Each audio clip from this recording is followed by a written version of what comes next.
Karibu afande. Baada ya hatua ya kwanza pale tunaita incubation au hatching, tumeshatotoresha vifaranga wetu sasa.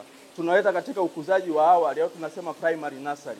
Katika hii primary nursery tumegawanya katika makundi mawili. Kundi la kwanza tunaita phase 1 primary nursery na kundi la pili liko kwa pale mbele tunaita phase 2 primary nursery. Katika hii nursery yetu sasa au ukuzaji wa awali, tunamtoa kifaranga wetu pale, tunamleta hapa kwa makusudi mawili. Cha kwanza tunataka tumzoeshe mazingira ya maji na kuzoesha kula chakula. Kwa maana tunamtoa katika mazingira ya artificial, mazingira ya kisasa. Hajakuwa katika mazingira ya mama, sasa tunataka tumzoeshe mazingira ya kuzoea maji. Na kile chakula tutakachokuwa tunampa tunamonitor. Kusudi la pili, tunawaweka humu ili tuangalie ukuzaji wa samaki kwa manufaa ya kibiashara. Kwa nini? Tunasema samaki dume hukua kwa 40% zaidi ya samaki jike. Kwa maana ya kwamba kama samaki dume atakuwa na gramu 350, samaki jike atakuwa na gramu 250.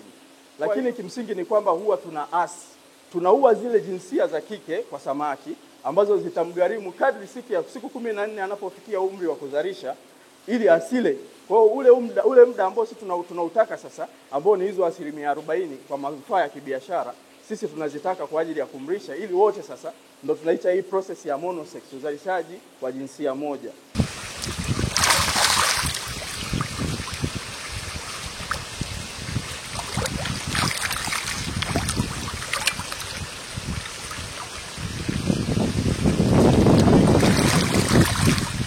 Yote yanakuwa wengine wanasema yote yanakuwa madume, lakini kimsingi ni kwamba tumeua zile sehemu za kike za yule samaki jike ili aweze kuconcentrate au kuzidi kula tu na asiangalie kwenye uzazi.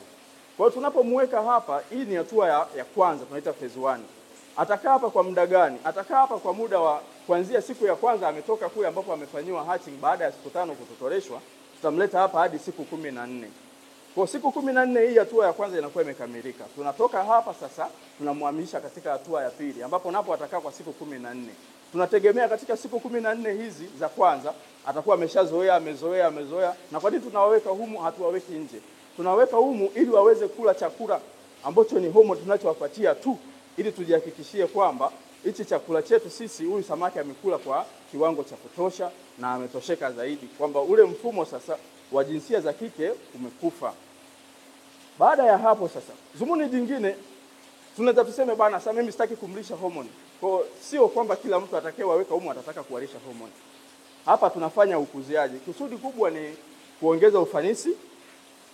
La pili ni kuongeza uzalishaji. Kwa hiyo mwingine anasema bwana, mimi sitaki kulisha hormone, lakini kwa nini nafanyia hatchery? Anafanyia hatchery ili kwamba wale vifaranga wawe wengi, aweze kuwa monitor kwamba nitatoa vifaranga wangu wakiwa hatchery wana gramu kadhaa kwenda kuwapandikiza au kwenda kwenye secondary nursery au makuzio ya pili.